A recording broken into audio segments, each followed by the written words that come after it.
Hey guys, welcome to Peripheral Vision, and today we're taking a look at the Super Nintendo Entertainment System. Now, quick disclaimer, I am super biased when it comes to this piece of hardware, because it not only defined my formative gaming experience, but it pretty much defined my childhood, so it's going to be a little bit difficult for me to detach myself from that bias. But I will do my best to give you an honest look at what this was and the impact that it had on the gaming landscape. But I'm gonna level with you guys. I was nostalgia tripping so hard that I was hallucinating Nicktoons when I prepared this review, so if I start humming the Doug theme, you'll know why. But I first wanted to show you the box, and this is the original Super Nintendo box. This is the first one that they came out with. It was packed in with Super Mario World and 2 controllers, and obviously the system. And show you the back. More of the same. It shows you some screenshots of Super Mario World and a little description of the game. And even has some advertisements for the original launch games, including SimCity, F-Zero, Pilot Wings, and these two are coming soon. You can tell it's a very early model of this because they were still calling Link to the Past Zelda 3, so that's kind of neat. So, that is the box. Now, interesting fact, with the Super Nintendo boxes, they came in a number of different versions. Each one had a different pack-in game. So, for example, the Super Nintendo Super Set box had Super Mario All-Stars, or maybe it had Killer Instinct as a pack-in, or Donkey Kong Country. So, they came in a number of different boxes with a number of different pack-ins, but this was the first one. But let's take a look at this thing outside of the box. Here it is, in all of its gray and purple glory, the Super Nintendo. Released in 1991, this was part of the 16-bit era of consoles, alongside the Sega Genesis and the TurboGrafx-16, and first impressions are that this system is pretty blocky. It's very angular in design. It's somewhat reminiscent of the original Nintendo Entertainment System, which is actually appropriate because the designer of that console, Masayuki Iemura, whose name I am absolutely certain I have butchered, designed the Super Nintendo as well, so neat fact.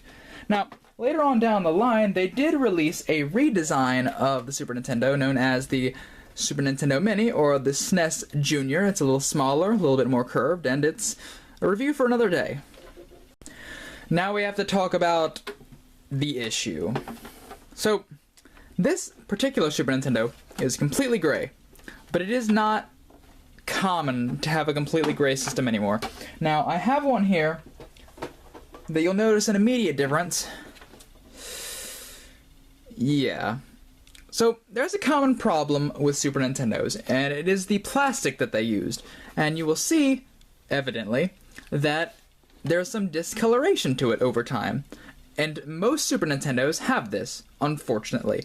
But it is a thing that you can get past. There's no functional difference. There's no big issue here. Well, I mean, it's kind of a big issue.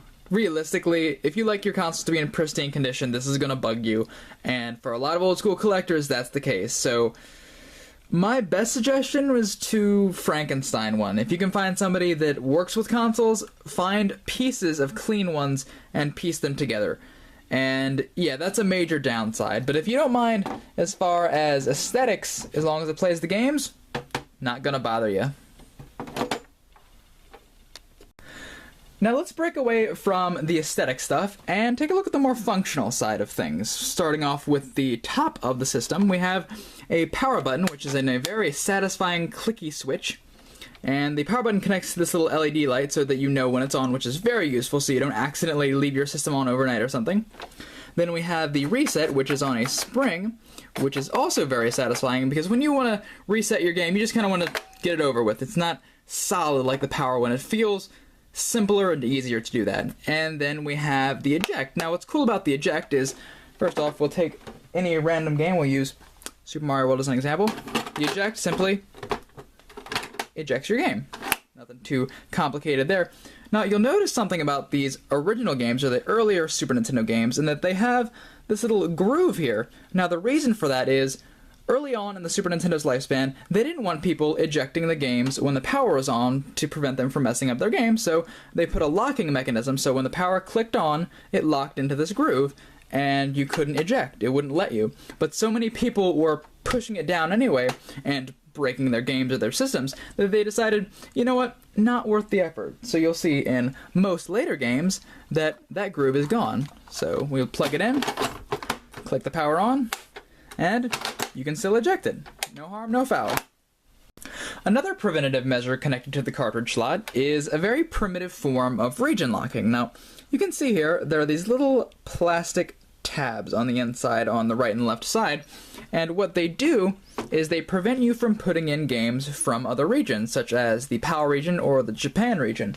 Now, if you take a game, such as this Japanese Wrecking Crew 98, because of the way those games are designed, the little plastic tabs will keep it from making a connection.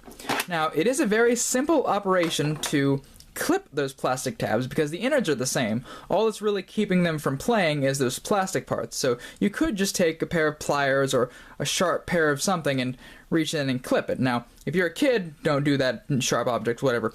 But if you're an adult, you can look up videos on YouTube of how to do it, or most mom and pop GameStops will do the procedure for you.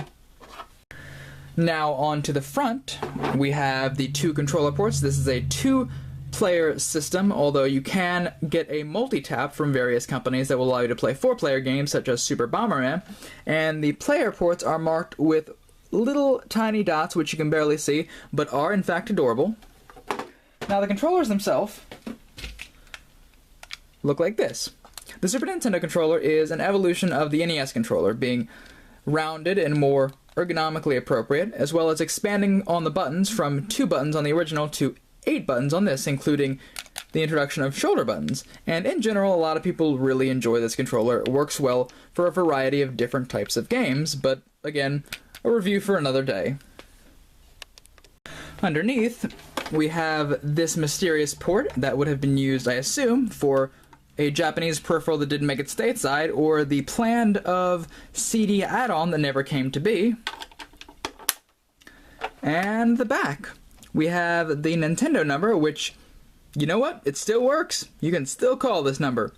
And then we have the connectors. There is an AC adapter, a DC 10 volt, the channel switch for older TVs if you need to change it from 3 to 4 or 3 to 2, the RF out, and the multi-out. And what's cool about the multi-out is that it is an AV composite cable that you can use not only for both models of the Super Nintendo, but the Nintendo 64 and the GameCube as well. So if you see these out in the wild, pick them up. They're useful for helping to Frankenstein old Nintendo systems together. But enough about the hardware. Let's talk about the games. The Super Nintendo is known not just for the vastness of its game library, totaling over 700 games, but for the iconic nature of the games within it. You see, one of the things Nintendo liked to do with this console was take the classic games from their NES library, like Metroid, The Legend of Zelda, and the arcade port of Donkey Kong, and use the superior technology of the SNES to create bigger, better, masterful sequels, such as Donkey Kong Country, The Legend of Zelda: Link to the Past, and Super Metroid. This, to me, personifies a major aspect of the Super Nintendo, in the fact that it was really just a super version of everything the NES was. All those good ideas, all those things that changed the industry, it took those and it used the tech to create something awesome out of it. Now, it wasn't just sequels that hit the Super Nintendo shelves, though. It also created a number of new series, such as Super Mario Kart, F-Zero, and Star Fox. Now, I know what you're thinking. These are all Nintendo titles. Of course they're going to put their effort into their first-party stuff. That's obvious. But even though my personal collecting habits limit what I can show you as far as third-party classics, I can tell you they are there. Nintendo had a lot of connections from its 8-bit time, including ones with Capcom, Squaresoft, Konami, and even though some companies did split and use their efforts to go to both Genesis and SNES, and even TurboGrafx to an extent, Super Nintendo definitely had the titles there, stuff like Chrono Trigger, the Mega Man X series, Super Castlevania 4, Killer Instinct. They definitely had the third-party support. Now, one of the big reasons I don't collect for third-party stuff that much is, admittedly, it's super expensive. Chrono Trigger, like I just mentioned, are roughly $120 last time I checked, so the quality is there, but you have to pay for it a little bit with the third-party stuff. Of course, this isn't exactly cheap, but it's less expensive.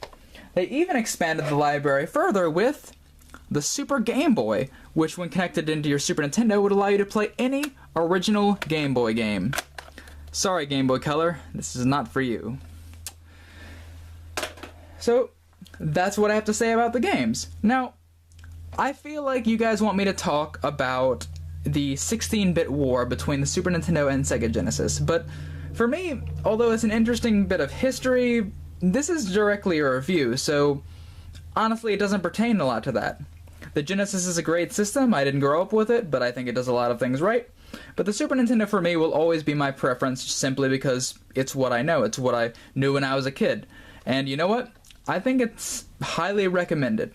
I would say the Super Nintendo is a must if, for some ridiculous reason, you don't already own a Super Nintendo, if you've never played it, check it out, show your kids. It's a great system historically, and it's an amazing system just as a console itself.